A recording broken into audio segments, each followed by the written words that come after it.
अखिल भारतीय साहित्य परिषद कर्णावती महानगर एकम के राष्ट्रीय व्याख्यान श्रृंखला में आज हम सब जुड़े हैं।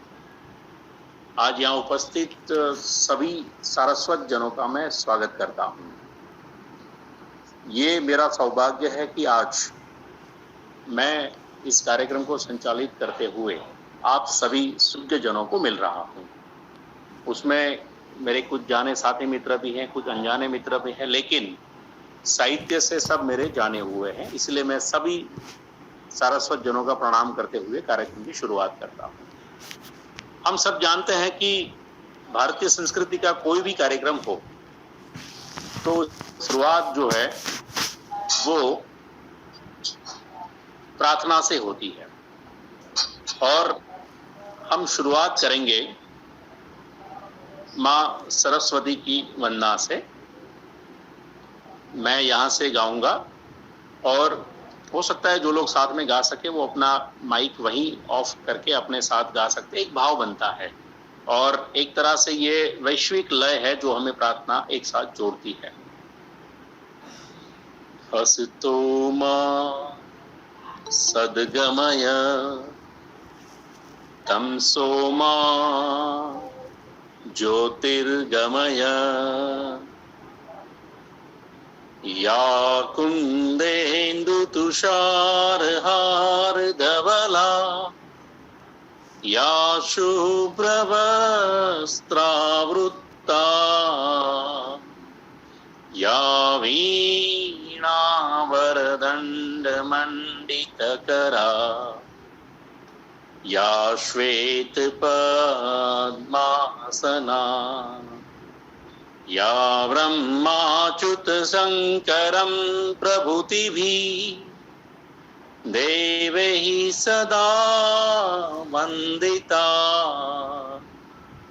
सा मां पातु सरस्वती भगवती निशेषजाड्यापहा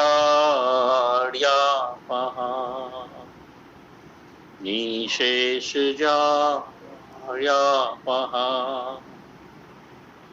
ओम शांति शांति शांति। माँ सरस्वती के चरणों में प्रणाम। अखिल भारतीय साहित्य परिषद कर्णावती महानगर एकम, आज हम सब हिंदी के बारे में बात करने के लिए जुड़े हैं। उससे पहले मैं इस एकम का परिचय देना चाहूँगा। हम सब जानते हैं कि साहित्य समाज की चेतना का अंश है और सामाजिक चेतना जब राष्ट्रीय चेतना का भाग बनता है तो हमको जो मंच मिलता है उसका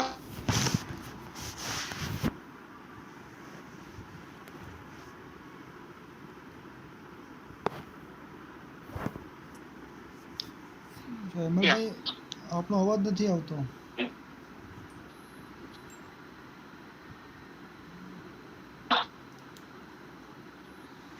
જેમલભાઈ આપનો અવાજ નથી આવતો।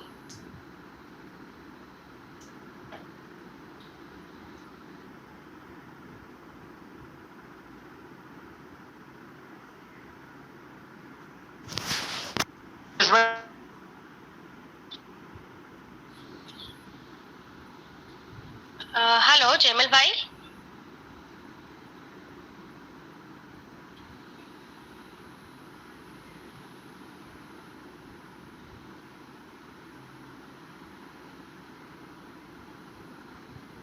शायद જેમલભાઈ के वहाँ नेटवर्क। हेलो જેમલભાઈ। हाँ हाँ बोलो बोलो। જેમલભાઈ હવે અવાજ આવે છે? જી જી हाँ जी હવે આવે છે। હવે આવે છે? ઓકે આવે ઓકે। છે। હા હા હા, एक्चुअली અહીંયા આજે ખૂબ વરસાદ છે, ક્ષમા ચાહું છું। हाँ, तो मेरा ये सौभाग्य है कि आज हम लोग अखिल भारतीय साहित्य परिषद कर्णावती महानगर एकम के बैनर तले जुड़े हुए हैं। लेकिन कर्णावती महानगर एकम जो है वो एक बड़ी विशाल इकाई है जिसकी शुरुआत 1960 के दशक में हुई थी और सामाजिक चेतना जब राष्ट्रीय चेतना का स्वरूप लेती है तब हमें मिलता है अखिल भारतीय साहित्य परिषद जैसा एक मंच। और इसका प्रमुख कार्य है देश के विभिन्न कोनों में जुड़े अलग अलग साहित्यकारों को राष्ट्रीय एकता के साथ, राष्ट्रीय मंच के साथ जोड़ना। समय बदलता जाता है, लोग अपनी विचारधारा से प्रभावित होते हैं, लेकिन मैं मानता हूं कि विचारधारा जब राष्ट्र को प्रभावित करने लगती है और राष्ट्रीय हितों को नुकसान होता है, तब अखिल भारतीय साहित्य परिषद जैसे मंच उस राष्ट्रीय चेतना को बचाने का काम कर रहे हैं। बहुत बड़े बड़े विद्वान मनीषी इसके अध्यक्ष रह चुके हैं और साल में हर बार इसका एक अखिल भारतीय लेवल पे एक कार्यक्रम भी होता है। अब हम इसी कड़ी में आगे बढ़ते हुए, वैसे हमारा इस बार जुड़ने का जो कार्यक्रम है वो हिंदी पखवाड़ा चल रहा है, उसी के तहत हम चल रहे हैं। मैं ख्याति बहन को आमंत्रित करूंगा कि हमारे आज के जो वक्ता है उनका परिचय दें। ख्याति बहन, आपका स्वागत है। धन्यवाद जयमल भाई। हमारे आज का जो प्रोग्राम है हमारा 2 भागों में बटा हुआ है। एक होगा गद्य और दूसरा होगा पद्य। गद्य में हमारे साथ जुड़ी है डॉक्टर अनु मेहता जी, जो गुजरात के आणंद शहर के Anand institute of PG studies in arts college में प्राचार्य एवं विभागाध्यक्ष है और उन्होंने एमएड और पीएचडी हिंदी विषय के साथ किया है। 19 वर्ष स्नातक तथा स्नातकोत्तर स्तर पर अध्यापन कार्य का अनुभव है इनका और 13 वर्षों का एडमिनिस्ट्रेटिव क्षेत्र का अनुभव भी है। सरदार पटेल यूनिवर्सिटी में उन्होंने पीएचडी शोध निदेशक एवं सेनेट सदस्य की भूमिका अदा की है। शोध, साहित्य, समीक्षा, संपादन और अनुवाद से जुड़ी 10 पुस्तकों का इनका प्रकाशन भी हो चुका है।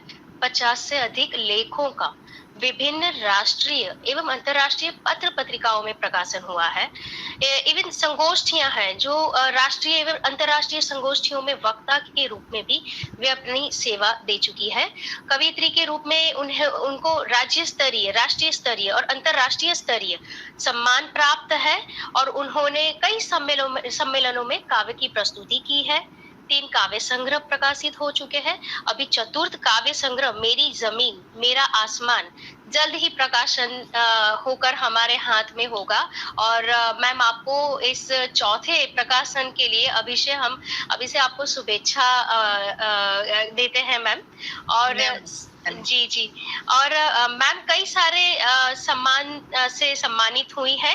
तो आज हम डॉक्टर अनु मेहता जी के वक्तव्य का लाभ लेंगे और अनु मेहता जी, मैम आपका स्वागत है। जी बहुत बहुत धन्यवाद ख्याति जी। अखिल भारतीय साहित्य परिषद कर्णावती इकाई के सूत्रधार आदरणीय ख्याति जी, कार्यक्रम का सुंदर संचालन कर रहे जयमल सर, इस ऑनलाइन मंच से जुड़े आप सभी विद्वजनों को मेरा सादर प्रणाम। अपनी बात एक प्रसंग से शुरू करूंगी। एक राजा था, एक राजा जिसकी उम्र हो चली थी और बाल सफेद आने लग गए थे। उसने सोचा क्यों ना मैं अपने दरबार में एक बहुत बड़ा कार्यक्रम, भव्य कार्यक्रम नृत्य का करवाऊं।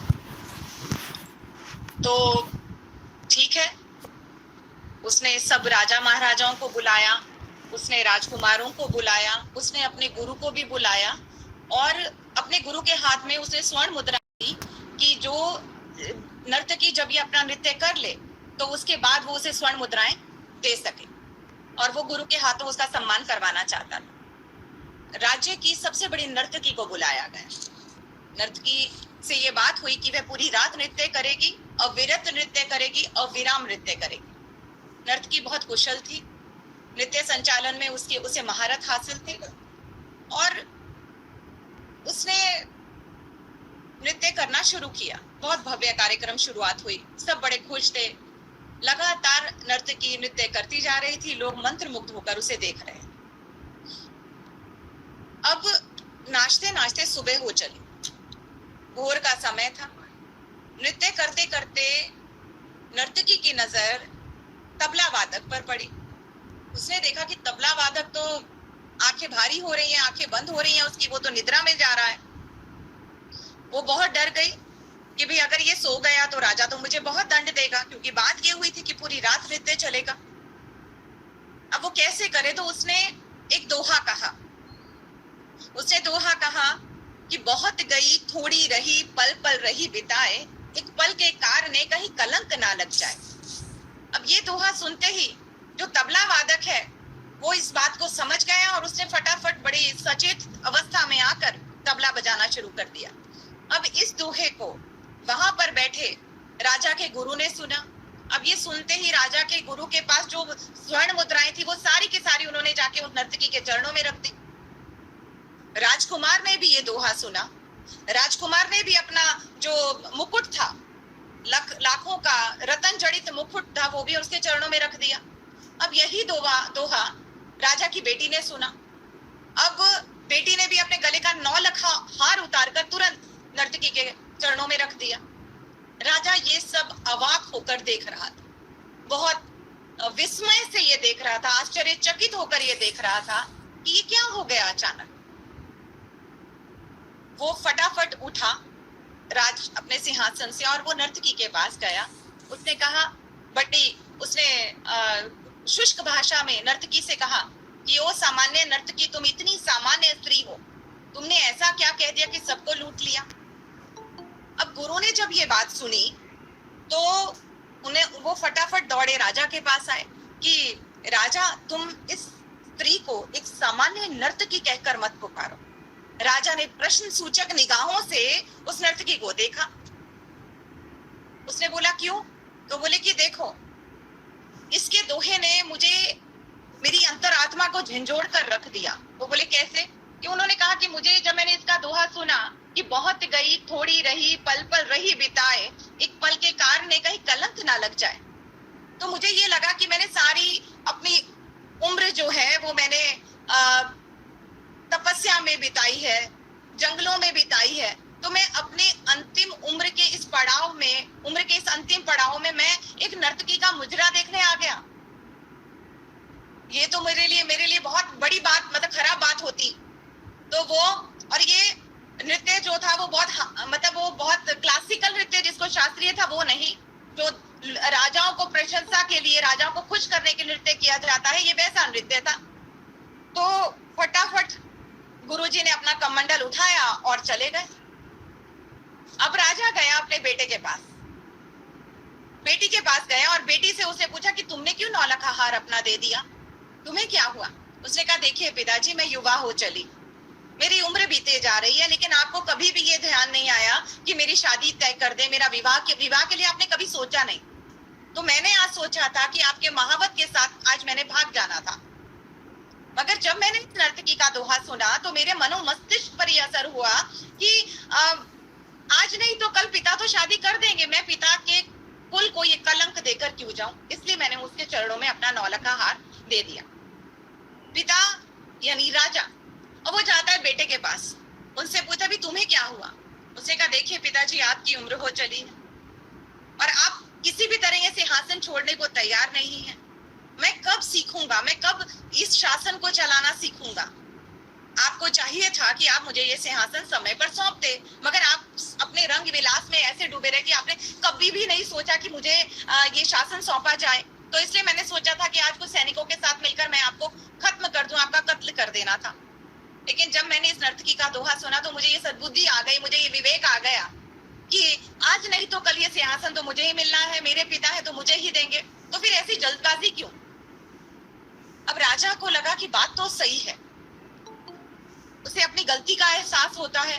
वो उसी सभा में इतने राजकुमार आते हैं तो बेटी का स्वयंवर भी कर देता है। अब बेटे को राज तिलक भी कर देता है उन्हीं के सामने, और खुद भी सोचता है कि मेरा भी ये अब जो है वो संन्यास लेने का समय है, संन्यास आश्रम की ओर मेरा प्रयाण करने का समय है, तो मुझे भी अब ये चीजों से मुक्त होकर मुझे अब अपने जो है वो आगे का काम सोचना चाहिए, आगे की मैं क्या करूंगा अगली उम्र में, मुझे वो सोचना चाहिए। अब इस नर्तकी को जब ये उसने देखा कि इन शब्दों का लोगों पर इतना असर पड़ा है, तो उसने ये भी सोचा कि मैं क्यों इस नृत्य में पड़ी हुई हूँ, मैं क्यों ऐसे व्यवसाय में हूँ, तो मुझे भी अब अपने जो है आगे का उद्धार, मुझे खुद का उद्धार करना होगा। ये सोचकर उसने भी उसी दिन से वो चीज को खत्म करने का फैसला कर दिया। ये थी भाषा की ताकत, और वो भाषा जब राष्ट्रभाषा हो तो उसका महत्व कितना बढ़ जाता है, ये हम सब सोच सकते हैं। क्योंकि कहते हैं ना कि किसी भी स्वतंत्र राष्ट्र के लिए जिन आवश्यक उपकरणों की जरूरत होती है उनमें से एक है राष्ट्रभाषा, और राष्ट्रभाषा के बिना राष्ट्र गूंगा है। राष्ट्रभाषा राष्ट्र को एकता में पिरोने का, एकता के सूत्र में बांधने का काम करती है। राजनीतिक एकता के लिए भी राष्ट्रभाषा की जरूरत है, जिसके माध्यम से संपूर्ण भारतवासी एक दूसरे से बात कर सकें, दुख सुख बांट सकें, भावनात्मक एकता कायम कर सकें, और विकास तभी होगा जब एकता होगी। राष्ट्र के सर्वांगीण विकास के लिए, राष्ट्र के सम्मान के लिए, राष्ट्रीय एकता के लिए, भावात्मक एकता के लिए, विश्व के मानचित्र पर अपनी उपस्थिति दर्ज कराने के लिए और आर्थिक विकास के लिए भी राष्ट्रभाषा जरूरी है। क्योंकि राष्ट्रभाषा अपने देश की सभ्यता, संस्कृति, आदर्शों, आकांक्षाओं, परंपराओं की अभिव्यक्ति है ये राष्ट्रभाषा। तो आज हम इस पर बात करेंगे और साथ ही साथ मैं चुनौतियों के साथ उनकी समाधानों की ओर भी इशारा करती हुई चलूंगी जो मैं समझ पाई हूँ। आप सब जानते हैं कि इस संसार में हजारों भाषाएं हैं। एथनोलॉग एक ऑनलाइन प्रकाशन है, आप देखिएगा, जो भाषा के सर्वे प्रस्तुत करता है। उसने कहा है कि इस देश में 122 भाषाएं हैं, सैकड़ों बोलियां हैं, और संविधान की 8वीं अनुसूची में 22 भाषाएं हैं, जिसमें से हिंदी संघ की भाषा है, हिंदी राजभाषा है, हिंदी जनसंपर्क की एक बड़ी भाषा है, हिंदी जो है राष्ट्रभाषा के सम्मान की अधिकारिणी भाषा है, विश्व के मानचित्र पर तेजी से उभरती हुई भाषा है, बहुत सारी विशेषताएं लिए हुए ये हिंदी भाषा है। 1918 में जब गांधी जी ने राष्ट्रभाषा हिंदी को बनाने की बात कही और उन्होंने जो भी 5 उसकी विशेषताएं बताई, वो सब कुछ इसमें है। हैरानी की बात है कि लगभग 135 कई जगह 150 लिखा है, लेकिन जाने दीजिए कि 125 से 150 तक विदेशी विश्वविद्यालय हिंदी को पढ़ा रहे हैं, हिंदी में शोध कार्य हो रहे हैं, अनुसंधान हो रहे हैं। भारत के अलावा लगभग 15 से 20 देशों में हिंदी जो है वो भाषा के रूप में अपना अच्छा वर्चस्व जमाए हुए है। आप ये देखिए कि भारत में ही 11 या 12 दर्जन के करीब राज्यों की ये प्रथम भाषा है, 12 राज्यों की या 11 राज्यों की ये द्वितीय भाषा है। इसके शब्दकोश को अगर हम देखें, पहले कहा जाता था 10,000 है, अभी मैंने थोड़े समय पहले सुना 20,000 है, और अब कहते हैं कि इसकी संख्या तो लाख कुछ होने वाली है या लाख से भी ऊपर हो गई है।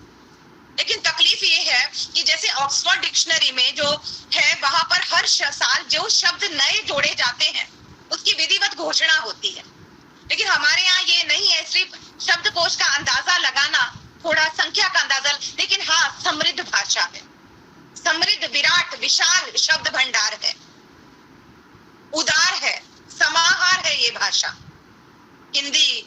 इसने तत्सम, तद्भव, और बहुत बहुत धन्यवाद वाघेला जी, महेश सर, बहुत बहुत धन्यवाद आपका इस टिप्पणी के लिए, मेरा उत्साह बढ़ रहा है। और ये इसमें तत्सम है, तद्भवों की सबसे ज्यादा संख्या है। हिंदी, अंग्रेजी और अन्य भाषाओं के, अरबी, फारसी, विदेशी भाषाओं के शब्द बहुत मात्रा में है, देशज भाषाओं के शब्द बहुत मात्रा में है।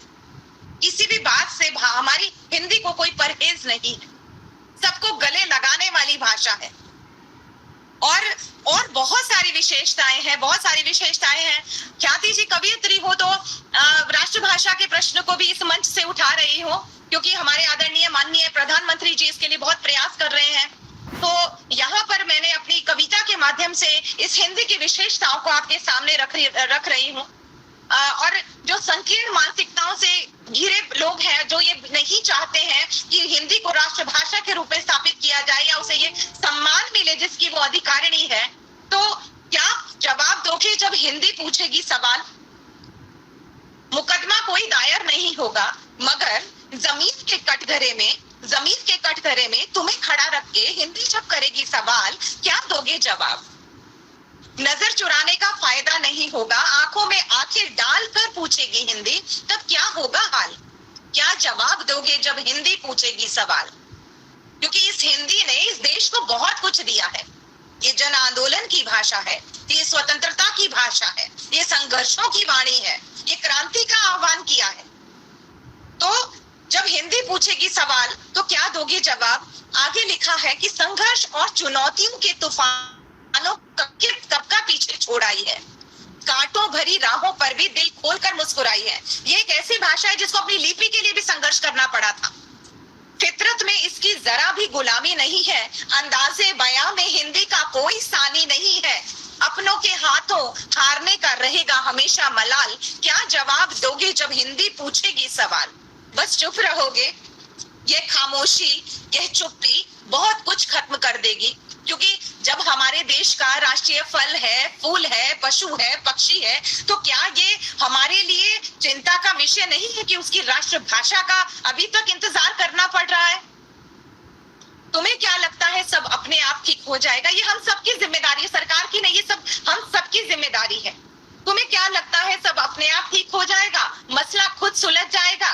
भाषा भी वफा के बदले वफा मांगेगी। जानते हो ना, जन आंदोलनों की भाषा है हिंदी, लोकतंत्र की आशा है हिंदी, प्रौद्योगिकी की भाषा है हिंदी, वैश्वीकरण की परिभाषा है हिंदी, देश दुनिया का व्यापार है हिंदी, साहित्य संस्कृति का श्रृंगार है हिंदी, विचार और चेतना है हिंदी, वेदना और संवेदना है हिंदी, साहित्य और विमर्श है हिंदी, गौरव और हर्ष है हिंदी, ख्वाब और ख्याल है हिंदी, जवाब और सवाल है हिंदी, सहजता, सरलता, मिठास है हिंदी। हिंदी के लिए किसी ने बहुत खूबसूरत लिखा है, तुम जितनी खूबसूरत हो उतनी सरल भी। कहीं तुम्हारा नाम हिंदी तो नहीं? अरे वाह बहुत बढ़िया। सहजता, बहुत बहुत धन्यवाद। सहजता, सरलता, मिठास है हिंदी, आशा और विश्वास है हिंदी, फिल्म और नाट्य में है हिंदी, गीत और काव्य में है हिंदी, विपुल शब्द भंडार है हिंदी, लोकप्रिय और उदार है हिंदी, जनसंपर्क और लोक संवाद है हिंदी, सृजन और अनुवाद है हिंदी, रेडियो, टीवी, फिल्म में है हिंदी, अदब और इल्म में है हिंदी, संत महात्माओं की भाषा है हिंदी, अभिनय और कला की परिभाषा है हिंदी, लय, छंद, अलंकार है हिंदी, हास्य, करुणा और श्रृंगार है हिंदी, पायल की छनक है हिंदी, चूड़ियों की खनक है हिंदी, तुलसूर, तुलसी, कबीर है हिंदी, प्रेम की कसक और पीर है हिंदी, मिजाज में मिष्ट और शिष्ट है हिंदी, उदारता में विशिष्ट है हिंदी, सत्यम शिवम सुंदरम है हिंदी, देवनागरी में उत्तम है हिंदी, चुनौतियों से जमकर लड़ी है हिंदी, सबको साथ लेकर अटल खड़ी है हिंदी, जाति नस्ल के मसले से दूर है हिंदी, देश परदेश में बहुत मशहूर है हिंदी, अपने इतिहास में बहुत समृद्ध है हिंदी, अपने फल्क में बहुत बृहद है हिंदी, शिशु की लोरी में है हिंदी, बाल गीतों में हिंदी है, शिशु की लोरी में है हिंदी, नैनों की चोरी में है हिंदी, दादी नानी की कहानी में है हिंदी, बहते दरिया का पानी है हिंदी, विश्व में परचम लहरा रही है हिंदी, भारत का डंका बजा रही है हिंदी, भारत माँ का लहराता आंचल है बिंदी, माँ के माथे पर सजी है जैसे ये बिंदी। अंतिम चार पंक्तियों के साथ मैं इसकी विशेषताओं को आपके समक्ष रखते हुए हिंदी को नमन करती हूँ। धन्यवाद ख्याति जी। राष्ट्र की अस्मिता और पहचान है हिंदी, गौर से सुनिएगा, राष्ट्र की अस्मिता और पहचान है हिंदी, हम सबका स्वाभिमान है हिंदी, इसे महज एक भाषा ना समझिएगा, खुद में पूरा हिंदुस्तान है हिंदी, खुद में पूरा हिंदुस्तान है हिंदी। बहुत बढ़िया मैम जी, बहुत बहुत धन्यवाद। कई बार मुझे लगता है कि हमारे साथ कुछ छात्र भी जुड़े हैं, कई बार वो ये समझ नहीं पाते कि राजभाषा और राष्ट्रभाषा का मसला क्या है। महेश जी, बहुत बहुत धन्यवाद आपके सुंदर मैसेज के लिए, आप सभी का बहुत बहुत धन्यवाद व्यक्त करती हूँ। जरा थोड़ा सा हम पीछे जाते हैं। राजभाषा और राष्ट्रभाषा में अंतर सिर्फ इतना है कि राजभाषा जो है वो प्रशासकीय प्रयोजनों की भाषा होती है, जबकि राष्ट्रभाषा सांस्कृतिक अस्मिता की भाषा होती है। ये अंतर है। और मोहम्मद चिश्ती जी, बहुत बहुत धन्यवाद। आप देखिएगा, मैंने जैसा कि अपने वक्तव्य के आरंभ में कहा कि विश्व में हजारों लाखों हजारों की संख्याओं में भाषाएं बोली जाती हैं, और अगर हम देखें कि हिंदी कहाँ है उन सब में, तो हम सब जानते हैं, हम सभी जुड़े हैं कि पूरे विश्व की भाषा को दो प्रकार के वर्गीकरणों में बांटा गया है। अगर अध्ययन करना हो तो वर्गीकरण बहुत जरूरी हो जाता है, तभी उसे समझने में सरलता होती है। एक वर्गीकरण भाषाओं का उनकी आकृति को लेकर है, योगात्मक अयोगात्मक भाषा को लेकर है, और वो है आकृति मूलक वर्गीकरण। और एक वर्गीकरण है जो है पारिवारिक वर्गीकरण के नाम से जाना जाता है। अब पूरे विश्व की भाषाओं को 4 भाषा परिवार खंडों में बांटा गया, भाषा खंडों में बांटा गया है। सुनील जी बहुत बहुत धन्यवाद। और ये 4 खंड है, अमेरिका भाषा खंड है, अफ्रीका भाषा खंड है, प्रशांत महासागरीय भाषा खंड है, और यूरेशिया भाषा खंड है। इस यूरेशिया भाषा खंड में एक भाषा परिवार है, वो है भारोपीय, जिसमें भारत और यूरोप की भाषाओं का समावेश किया गया है। इस भारोपीय को दो भागों में, फिर 2 उपकुलों में फिर बांटा गया है, कैंटुम और शतम। उसमें भी 10 उपभाषा है, जो 10 भाषा कुल है, और उसमें है एक भारत ईरानी शाखा। उस भारत ईरानी शाखा की 3 शाखाएं हैं, एक है ईरानी शाखा, एक है आर्य भारतीय भाषाओं की शाखा, और एक है दरद। जो भारतीय आर्य भारतीय शाखाएं हैं, उसमें आधुनिक भारतीय आर्य भाषाओं में जो प्राचीन भारतीय आर्य भाषाओं में जो आती है वो भाषा है वैदिक संस्कृत और लौकिक संस्कृत। उसके बाद मध्यकालीन भारतीय आर्य भाषा है, उसमें पाली प्राकृत अपभ्रंश है, और उसके बाद जो आधुनिक भारतीय आर्य भाषा है उसमें ये है हमारी हिंदी। हिंदी साहित्य की दृष्टि से भी बहुत समृद्ध भाषा है। हिंदी की प्राध्यापिका हूँ, हिंदी की शिक्षिका हूँ, तो हम सब जब इन चुनौतियों की बात करते हैं तो बहुत जरूरी है कि हिंदी साहित्य का जो एक समृद्ध इतिहास है, हिंदी साहित्य जिसने विश्व साहित्य में अपनी और भारतीय साहित्य में अपनी उपस्थिति दर्ज करवाई है, तो हम शिक्षक होने के नाते, इन चुनौतियों को दूर करने के नाते, ख्याति जी एक कविता मैंने लिखी है, मैं अपनी बात इसी ढंग से कहूंगी कि मैं अपने विद्यार्थियों को जब कहती हूँ कि मैं मेरे साहित्य की विरासत तुमको देती हूँ, तो उसी बात पर मैंने लिखा है, जो 4थे संग्रह में आने वाली है ये कविता, कि मैं कुछ अनसुने किस्से और दिलचस्प कहानियां दूंगी। मैं कुछ अनसुने किस्से और दिलचस्प कहानियां दूंगी। मैं सुंदर आसमानी परियां, राजा और रानियां दूंगी।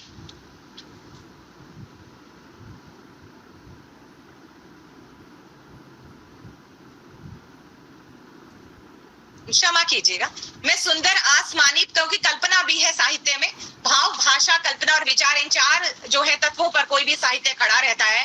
तो मैं सुंदर आसमानी परियां और कई राजा रानियां दूंगी। नई पीढ़ी को इस साहित्य से जोड़ने की ये भी चुनौती है, क्योंकि वो नई पीढ़ी में बच्चे तो छोड़िए, बड़े भी नहीं जानते कि 59 क्या है, 69 क्या है, 79 क्या है, 89 क्या है, ये बहुत गड़बड़ा जाते हैं। अभ्यास की कमी के कारण ये सवाल खड़े होते हैं। तो नई पीढ़ी को जब जोड़ना होगा तो उसे उस साहित्य से भी रूबरू कराना होगा। फिर मैंने लिखा है कि मैं अपने साहित्य के माध्यम से क्या दूंगी इस नई पीढ़ी को, क्योंकि ये भी एक चुनौती है कि हमें नई पीढ़ी को उससे जोड़ना है। फूल, पक्षी, नदियां, बहते झरने और ऊंचे पहाड़ दूंगी। प्रकृति चित्रण बहुत है, फूल, पक्षी, नदियां, बहते झरने और ऊंचे पहाड़ दूंगी। इस अंतहीन दौड़ भाग में प्रकृति का प्यार दुलार दूंगी। मैं तुझे कई रोमानी मीठे गीत, गजल और कविता दूंगी। मैं तुझे भीतर का वैभव और आनंद की सरिता दूंगी। मैं तुझे कृष्ण की गीता, रामायण और महाभारत दूंगी। मैं तुझे जीने की नई राह और नीति की नई इबारत दूंगी। मैं तुझे भाषा और इतिहास की हलचल दूंगी। मैं तुझे भाषा और साहित्य के इतिहास की हलचल दूंगी। ब्रज अवधी बोली का माधुर्य और मैथिली कोकिल दूंगी। तुझे वीरों की अमर गाथाएं और भगवत की भक्ति दूंगी। तुझे वीरों की अमर गाथाएं और भगवत की भक्ति दूंगी। तुझे सौंदर्य का शास्त्र और शब्दों की अपार शक्ति दूंगी। तुझे तुलसी, सूर, जायसी, मीरा और कबीर दूंगी। मैं तुझे 2.5 अक्षर की सुंदर पावन तस्वीर दूंगी। मैं तुझे रंग और कर्म की भूमि पर लिखा गोदान दूंगी। मैं तुझे रंग और कर्म की भूमि पर लिखा गोदान दूंगी। पंथ प्रसाद निराला महादेवी की छाया महान दूंगी। तुझे प्रेम शांति कर्म की भूमि पर लिखा गोदान दूंगी।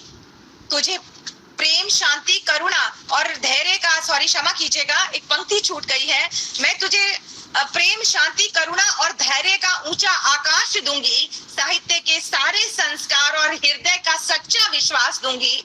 तुझे भव्य भाव, सुंदर भाषा, कल्पना और ऊंचे विचार दूंगी। सत्यम शिवम सुंदरम की बहती निर्झर रसधार दूंगी। अपनी हिंदी के समृद्ध साहित्य की संपदा सारी दूंगी। किसी ने भी ना दी हो मैं तुझे विरासत ऐसी न्यारी दूंगी। किसी ने भी ना दी हो मैं तुझे विरासत ऐसी न्यारी दूंगी। तो इन प्रयत्नों से बहुत बढ़िया जी, बहुत बहुत धन्यवाद। तो कुछ प्रश्न उठाए हैं मैंने और कुछ चुनौतियों की बात की है। अब मैं सीधा उस मुद्दे पर आती हूँ क्योंकि समय बहुत तेजी से बढ़ रहा है। बहुत खूब अनु जी, बहुत खूब। बहुत बहुत धन्यवाद, बहुत बहुत धन्यवाद। आप सबका प्यार, आप सबका प्रोत्साहन, स्नेह, यही मुझे कुछ कहने का बल दे रहे हैं। देखिए, पहले चुनौतियों की बात करती हूँ और फिर प्रश्नों के साथ हमें खुद का पुनर्मूल्यांकन करना है, हमें आत्म मंथन करना है। अब देखिए, हम जानते हैं कि भारत राष्ट्र की अस्मिता और पहचान भाषा है, हमारी राष्ट्र भाषा है। 14 सितंबर 1949 को राजभाषा का दर्जा प्राप्त करने वाली भाषा शासन यानी संघ में तो है, किंतु उसे हमारे अनुशासन की भी जरूरत है। शासन में है लेकिन अनुशासन की जरूरत है। ये मेरी पहली बात है। दूसरी, वे समाज में है, चर्चा में है, राजनीति में है, लेकिन अब उचित नीतियों की भी जरूरी है। दूसरी बात, वैश्वीकरण के युग में व्यापार में तो है लेकिन परिवार में भी लाने की जरूरत है, क्योंकि हिंदी भाषा सिर्फ ड्राइंग रूम की शोभा की भाषा नहीं है। बाजारवाद के कारण बाजार में तो आ गई है लेकिन व्यवहार में लाना भी जरूरी है। आकर्षक विज्ञापनों की भाषा के रूप में दिमाग में तो घर कर गई है, मगर सबके दिलों में भी घर बनाना जरूरी है। ये चुनौतियां हैं। और कहते हैं ना कि जो बात दिल से निकलती है वो दिल तक पहुंचती है, और बात वही पहुंचती है जिसमें कुछ बात होती है। उस बात को किसी बात की और जरूरत नहीं होती, और हिंदी में वो बात है। हिंदी में भारतीय भाषाओं के शब्द तो हैं, लेकिन अब इन भारतीय भाषाओं के साथ संवाद होना भी बहुत जरूरी है। हिंदी भाषा की बोलियां उसकी ताकत तो है, किंतु इस ताकत का बने रहना बहुत जरूरी है। आप सब जानते हैं कि विखंडनवादी जो है वो प्रवृत्तियां चल रही हैं, बोलियों को अलग करने की कोशिश की जा रही है। और हिंदी कोई अकेली नहीं है, हिंदी तो बहुत बड़ी भाषा है।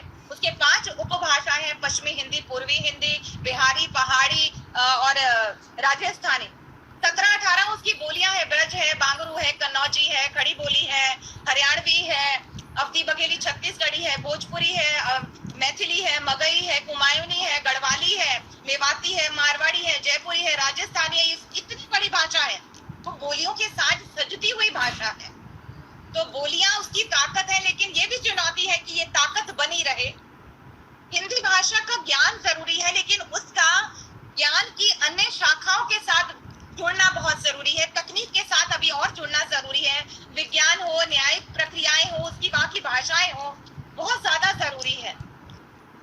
एक और बात जो महसूस करती हूँ वो ये है कि जब भी हिंदी दिवस आता है हम अंग्रेजी के बारे में कहते हैं, लेकिन अंग्रेजी का ज्ञान होना बुरा नहीं है, लेकिन मानसिकता में जो अंग्रेजियत घर कर गई है ना, वो बुरी है।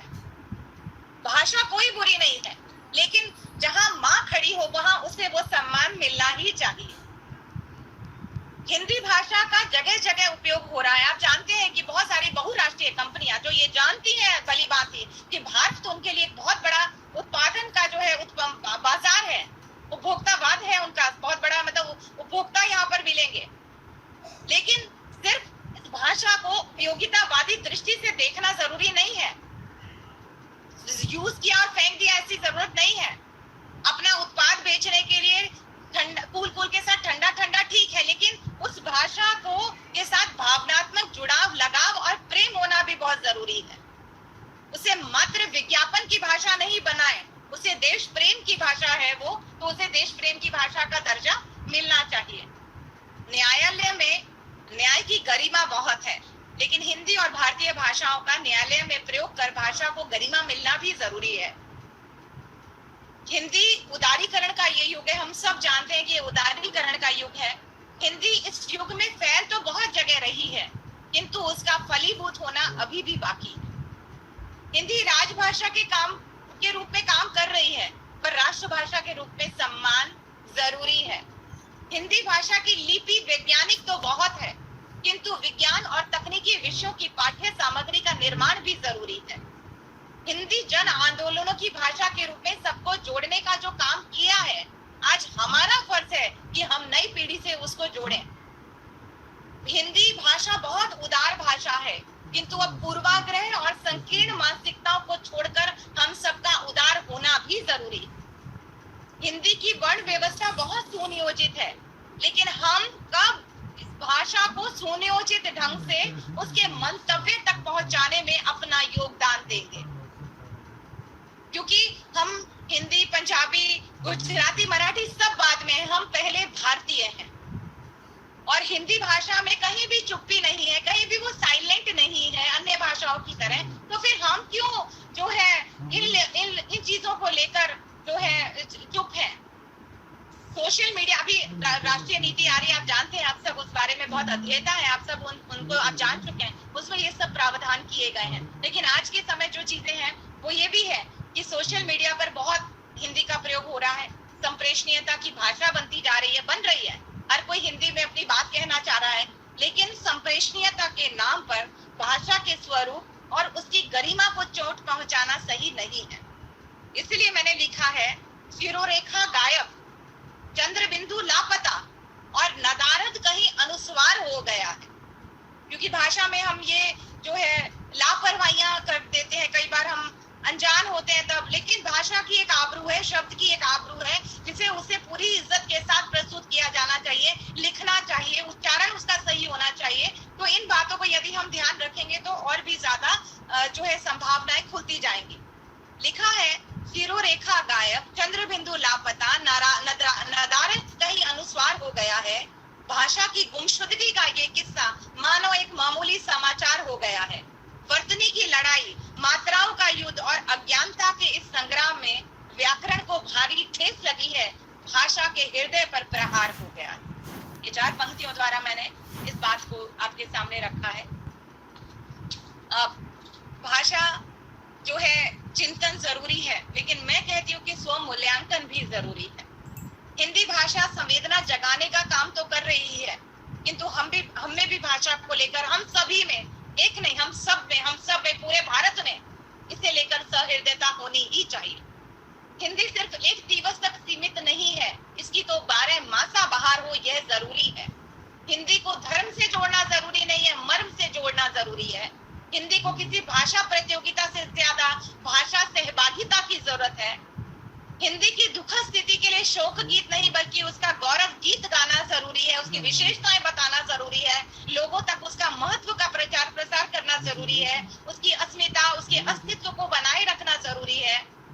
शुद्धता का आग्रह तो जरूरी है, लेकिन क्लिष्टता जरूरी नहीं है। टूटी फूटी हिंदी बोलने वाले व्यक्ति को भी प्रोत्साहन देना जरूरी है। कई बार हम देखते हैं कि कोई गैर हिंदी भाषी जब वो हिंदी बोलने की कोशिश करता है तो ज्यादातर जो देखते हैं वो उन्हें बहुत सराहते नहीं है, लेकिन नहीं, उनको सराहना चाहिए, उनको प्रोत्साहन देना चाहिए कि वो हिंदी भाषा का प्रचार प्रसार कर रहे हैं, उसे बोलने की कोशिश कर रहे हैं। तो ये भी चीज हम देखते हैं। और एक बहुत बड़ी मुसीबत आ रही है इंग्लिश, जरूरत से ज्यादा अंग्रेजी शब्दों को ठूस कर बोल देना। जहाँ जरूरी है वहां तो कहा ही गया है कि अगर ट्रेन है तो ट्रेन आप लिखे, उसे हिंदी में लिखे, बोल सकते हैं। लेकिन जहाँ जरूरी नहीं है वहां भी आप ऐसे कई व्हाट्सएप मैसेजेस आप देखते होंगे, या आप कई जगह ऐसी भाषा जो अब है बहुत आम हो चुकी है। तो ये भी थोड़ा एक खतरा पैदा कर रही है कि भाषा का जो है वो बना रहे। और हिंदी के गीत तो हम सबके होठों पर हैं, लेकिन आंखों में सम्मान भी होना चाहिए। और कोई भी भाषा कमजोर नहीं होती है, कमजोर हमारा मनोबल होता है, हमारा संकल्प होता है। और साथी हैं हम इस भाषा रथ के, तो हमारा दायित्व है कि हम इसे करें।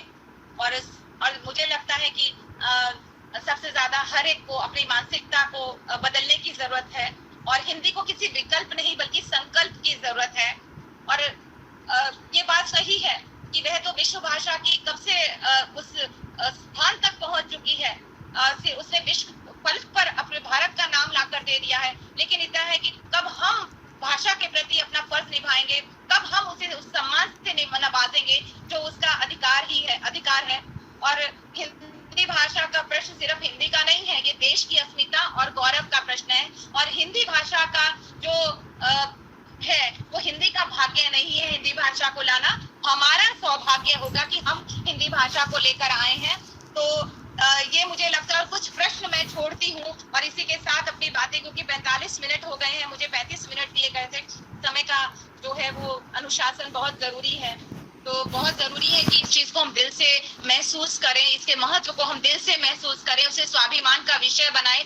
जितना प्रचार प्रसार, जैसे ख्याति जी 7 दिनों तक लगातार इस ज्ञान यज्ञ से हम सबको जोड़ रखा है, अभिनंदन की पात्र है कि उन्होंने इतना मतलब जो है वो भगीरथ कार्य संपन्न किए। विमल सर है, मैं उनको भी नमन करती हूँ कि जो हिंदी की एकदम चुप रहकर सेवा कर रहे हैं। विजय जी हैं और बहुत सारे जो भी जितने भी लोग जुड़े हैं वो सब इस जो है हवन में, इस यज्ञ में जो है वो अपनी आहुतियां, अपना योगदान जो है वो दिए जा रहे हैं। तो प्रश्न ये है कि अपने ही घर में राष्ट्रभाषा के दर्जे से दूर अंतर्राष्ट्रीय स्तर पर पूरे विश्व में अपना परचम लहराने वाली हिंदी के महत्व को अनदेखा कर क्या हम अपने देश के साथ अन्याय नहीं कर रहे हैं? स्वतंत्रता की लड़ाई में हमारा हाथ पकड़कर चलने वाली भाषा के साथ भाषा का हाथ छुड़ाकर क्या हम अपने फर्ज से मुंह नहीं मोड़ रहे हैं? क्या नहीं लगता कि 21वीं सदी के जहां इतनी तरक्कियां, इतना सब कुछ हो रहा है कि हमें भी अपनी संकीर्णताएं और पूर्वाग्रह छोड़कर एक होकर इस बात को समर्थन देना चाहिए? अगर हम अपनी राष्ट्रभाषा को सम्मान नहीं देंगे तो क्या हम सम्मान पा सकेंगे?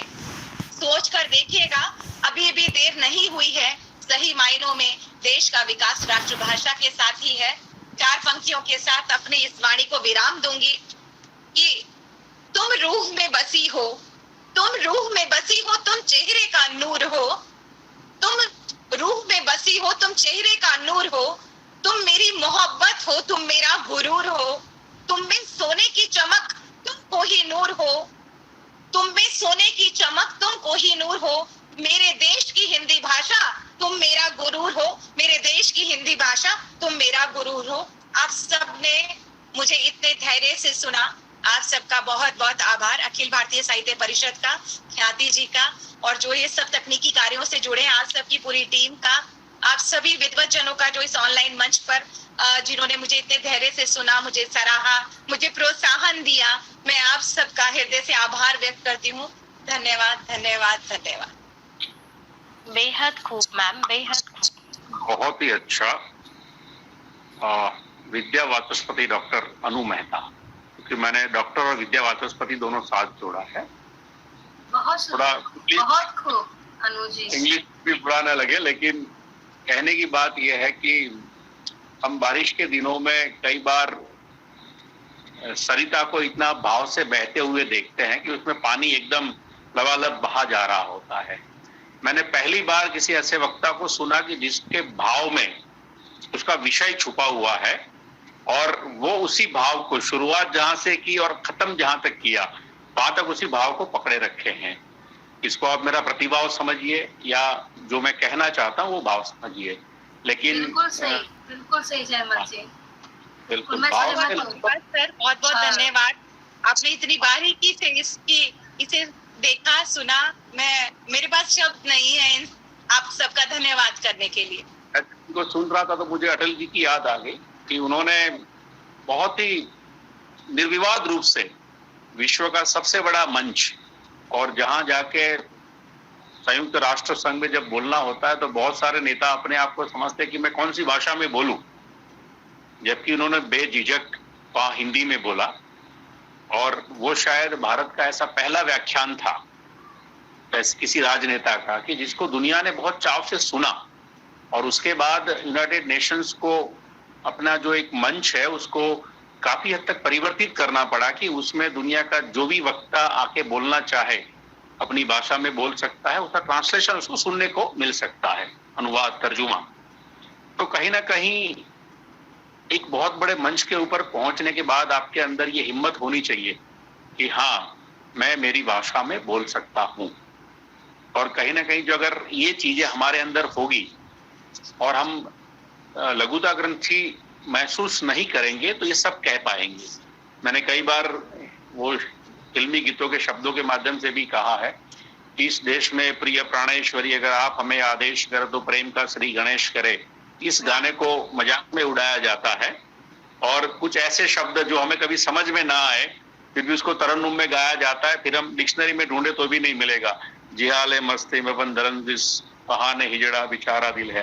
हो सकता है मैं यहाँ भी गलत बोल रहा हूँ, लेकिन ये कहीं ना कहीं राष्ट्र की मनोदशा का विषय है और हमें जागना पड़ेगा। ऐ भारत के लाल जगों में तुम्हें जगाने आया हूँ, ऐ भारत के लाल जगों में तुम्हें जगाने आया हूँ, हर एक के दिल में पड़ी वो देश प्रेम की आग जगाने आया हूँ। और ये देश प्रेम की आग हिंदी जैसे शब्दों से ही जग सकती है। हमारे आज के कार्यक्रम में साथ में एक हमारे कवियत्री भी हैं। मैं छाती बहन को विनंती करूंगा कि उनका परिचय दे और फिर उनको काव्य पाठ के लिए आमंत्रित करें। छाती जी, धन्यवाद जयमल भाई। जैसे कि अनु मैम ने कहा कि कई लोग हैं जो मौन रहकर हिंदी की सेवा कर रहे हैं। उनमें एक नाम है वंदना पंचाल जी का। Way divine child international school Adalaj में हिंदी की शिक्षिका है।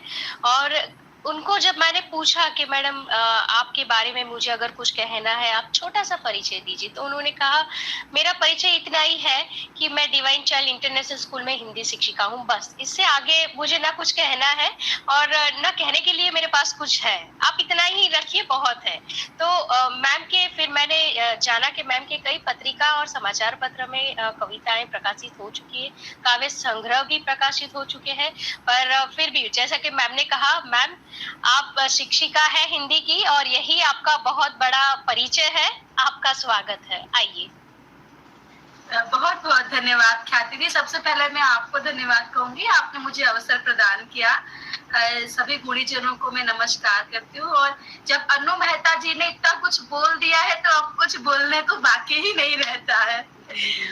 मतलब आ से लेकर ग तक जो हिंदी है सब कुछ आ गया है। तो अब जो मैं बोलूंगी वो सूरज को आईना दिखाने वाला काम होगा। नहीं वंदना जी, आपको तो बहुत नम्र हैं और आपको ध्यान होगा जब भारतीय परिवार के बारे में अनु जी बता रही थी, मुझे आलोक गुप्ते सर जी याद आ गए भाषा भवन के। वो पूरा भारतीय परिवार हमें पढ़ाते थे और पार्ट 1 में।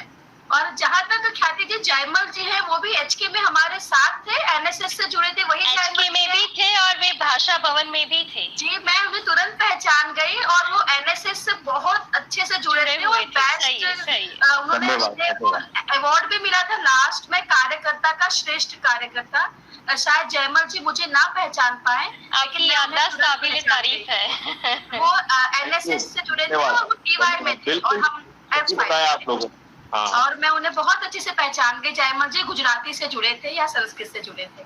नहीं, गुजराती और उनके साथ मालती सपना जी भी थी, अगर मैं गलत नहीं हूँ तो। मालती भी थी, सपना भी थी, बिल्कुल सही बताया आपने। मेरी याददाश्त खादी जी को पता है कि मैं तुरंत ही पहचान गई। मैं ज्यादा समय नहीं लूंगी, हिंदी दिवस चल रहा है तो हिंदी को समर्पित एक कविता है। मैं वो कविता आप सभी के सामने प्रस्तुत करना चाहूंगी जिसका शीर्षक है स्वीकार है हिंदी। भारत की एकता का आधार है हिंदी, आओ कहे हम गर्व से स्वीकार है हिंदी। भारत की एकता का आधार है हिंदी, आओ कहे हम गर्व से स्वीकार है हिंदी। हिंदी है माँ के जैसे जिस पे बिंदी लगी है, राजभाषा के विरुद्ध से सजी है। हिंदी है माँ के जैसे जिस पे बिंदी लगी है, राजभाषा के विरुद्ध से सजी है। मेरी मन की भावनाओं का तार है हिंदी, आओ कहे हम गर्व से स्वीकार है हिंदी। मेरी मन की भावनाओं का तार है हिंदी, से स्वीकार है हिंदी, आजादी के दीवानों की भाषा रही हिंदी, हम सबको जोड़ने की आशा रही हिंदी, आजादी के दीवानों की भाषा रही हिंदी, हम सबको जोड़ने की आशा रही हिंदी, मेरा मान है ईमान है और प्यार है हिंदी, आओ कहें हम गर्व से स्वीकार है हिंदी, मेरा मान है ईमान है और प्यार है हिंदी, आओ कहें हम गर्व से स्वीकार है हिंदी, भारत की एकता का आधार है हिंदी, आओ कहें हम गर्व से स्वीकार है हिंदी। धन्यवाद। बहुत खूब वंदना जी। बहुत बढ़िया, बहुत बढ़िया। धन्यवाद मैम। और भी एक रचना और सुनानी है क्या मैम? एक रचना और क्या सुनानी है? जरूर जरूर आप सुनाइए। समय नहीं है तो मैम कोई बात नहीं, अगर नहीं आप एक रचना जरूर सुनाइए। जी बिल्कुल। कविता समर्पित है ईश्वर को, आप प्रार्थना भी समझ सकते हैं या फिर एक विनती जो ईश्वर ने ये जहान बनाया। वैसे मैं गीत वगैरह ज्यादा लिखती हूँ, तो मैंने ये प्रार्थना ईश्वर के लिए लिखी है और उन्हीं को वंदन करते हुए मैं ये एक गीत प्रस्तुत करती हूँ जिसका शीर्षक है किया है उसने बहुत कमाल। बनाया ये जहान सारा, दिया दरिया को किनारा, बनाया ये जहान सारा, दिया दरिया को किनारा, सबके दुख में बनकर ढाल, किया है उसने बहुत कमाल, किया है उसने बहुत कमाल। सुबह सूरज बनकर निकले, रात को चांद बनकर चमके, सुबह सूरज बनकर निकले, रात को चांद बनकर चमके, रखता है वो सबका ख्याल, किया है उसने बहुत कमाल, किया है उसने बहुत कमाल। चाहे दूर हो उसका डेरा, सभी के दिल में है उसका बसेरा, चाहे दूर हो उसका डेरा, सभी के दिल में है उसका बसेरा, कोई समझे ना उसकी चाल, किया है उसने बहुत कमाल, किया है उसने बहुत कमाल। कभी बन जाए घटा काली और कभी पेड़ों की हरियाली, कभी बन जाए घटा काली, कभी पेड़ों की हरियाली, बिछाया कैसा सुंदर जाल, किया है उसने बहुत कमाल, किया है उसने बहुत कमाल। दिया फूलों को रंग प्यारा, चमकाया गगन में सितारा, दिया फूलों को रंग प्यारा, चमकाया गगन में सितारा, सारी सृष्टि को रखा संभाल, किया है उसने बहुत कमाल, किया है उसने बहुत कमाल। वो जादूगर है निराला, खोल दे किस्मत का ताला, वो जादूगर है निराला, खोल दे किस्मत का ताला, रचना है उसकी बेमिसाल, किया है उसने बहुत कमाल, किया है उसने बहुत कमाल। बहुत बहुत धन्यवाद। क्या बात है वंदना जी, आपने सच में कमाल कर दिया। बहुत बढ़िया वंदना जी, बहुत कमाल करने की शुरुआत अनु जी से हुई और अंत आपसे हो रहा है। बहुत बहुत आभार आप सभी का।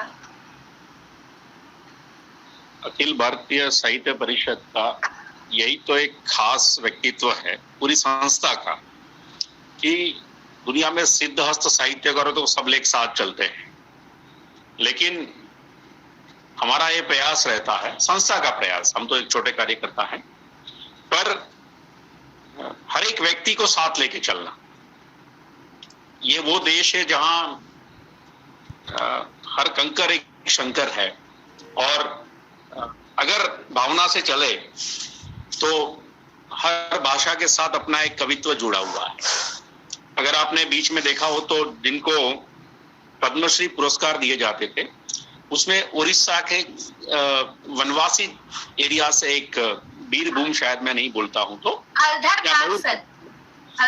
मयूर, यस बिल्कुल सही बताया आपने। हाँ, वो एकदम सरल कवि। मैं किसी सरकार विशेष की बात नहीं करना चाहता हूं, लेकिन पहली बार भारत सरकार ने ये पिछले कुछ वर्षों में ऐसा किया है कि भारत के हर क्षेत्र में पड़े कवि को उठाकर दिल्ली तक लाने की कोशिश की है। और सही अर्थ में राजा वही होता है जो देश के रत्नों को पहचान सके। तो कहीं ना कहीं अखिल भारतीय साहित्य परिषद उसी मार्ग पे काम कर रहा है। मैं प्रतिभाओं के रूप में भी यही कहना चाहूंगा कि आज के हमारे दोनों वक्ता और कवि बहुत ही सुंदर प्रस्तुति रही। और आप लोगों के लिए एक जानकारी और कि कुछ दिनों बाद ये पूरा कार्यक्रम YouTube पे ऑनलाइन होगा। तो जो भी अपने किसी साथी को या अपने विद्यार्थियों को क्योंकि हमारे पास दोनों प्रोफेसर और शिक्षक दोनों हैं और भी काफी सारस्वत मित्र जुड़े हैं और ये व्याख्यान सुनाना चाहते हैं तो ये यूट्यूब पे हमारी चैनल है अखिल भारतीय साहित्य परिषद कर्णावती महानगर एकम, उसमें सुन सकते हैं। तो आज के कार्यक्रम के लिए बहुत बहुत धन्यवाद सबका। और एक तो बहुत सुंदर कार्यक्रम रहा। मैंने संचालन में प्रयास किया है कि मैंने मेरे वक्ताओं को ही बोलने दिया, मैं कम बोला। और वंदा बहन, थैंक यू कि वो हल्दर नाग के विषय में बता दूं कि जब उन्हें पता चला कि पद्मश्री मिलने वाला है, उनके पास पैसे नहीं थे दिल्ली तक जाने के लिए। उन्होंने कहा कि सरकार से निवेदन किया कि आप मुझे पुरस्कार कृपया भिजवा दीजिए मेरे घर, मेरे पास टिकट के पैसे नहीं है। और उन्हें एमए में बच्चे पढ़ते हैं और उनके पैरों में चप्पल तक नहीं है और एक सिंपल से वस्त्र में है, वो बहुत कुछ पूंजी भी नहीं है। और बहुत अच्छा लगा ऐसे व्यक्ति को पद्मश्री मिला। नहीं, बस यही बात है ना, मैंने यही कहा कि राजा वही है जो अपने राज्य के रत्नों को पहचाने और कहीं ना कहीं भाषा के इन रत्नों को भारत सरकार ने वहां लाने की कोशिश की है। तो आज मैंने प्रयास यही किया है कि मैं हमारे वक्ताओं को सबसे ज्यादा सुनूं। और खास तो वंदा मैन आपका भी धन्यवाद कि लगभग 22 साल हो गए एचके को छोड़े हुए। सर मुझे आप याद थे। तो मैं उसके लिए आपका हृदय से आभार व्यक्त करता हूँ। बंजारा सर जी थे ना, बंजारा सर के आप बहुत मतलब उनके एनएसएस का बहुत सारा संभालते थे। हाँ, गोवर्धन बंजारा, बिल्कुल बंजारा जी हमारे इंचार्ज थे उस समय। बिल्कुल धन्यवाद। हाँ, तो आज के कार्यक्रम को आभार विधि की तरफ ले जाते हुए पहले तो कार्यक्रम का पूरा आयोजन जो किया है उसके लिए ख्याति बहन, हमारे तकनीकी सलाहकार रितेश भाई, इस कार्यक्रम के लिए वक्ता की शोध करना, सबको व्यवस्थापन करना, अरेंज करना, इन सब के लिए हमारे जो भी साथी मित्र साथ देते हैं उसमें वर्षा बहन भी हैं और हमारे कुछ वरिष्ठ साथी जो देश के कई कोनों से जुड़ते हैं। कभी कभी हम बाद में देख पाते हैं कि वो हमारे साथ जुड़े थे और वो सिर्फ हमारे उत्साहवर्धन के लिए, ताकि कर्णावती महानगर एकम का जो ये प्रयास है वो निरंतर चलता रहे। तो ऐसे महान सारस्वत मित्रों का भी मैं आभार व्यक्त करता हूं।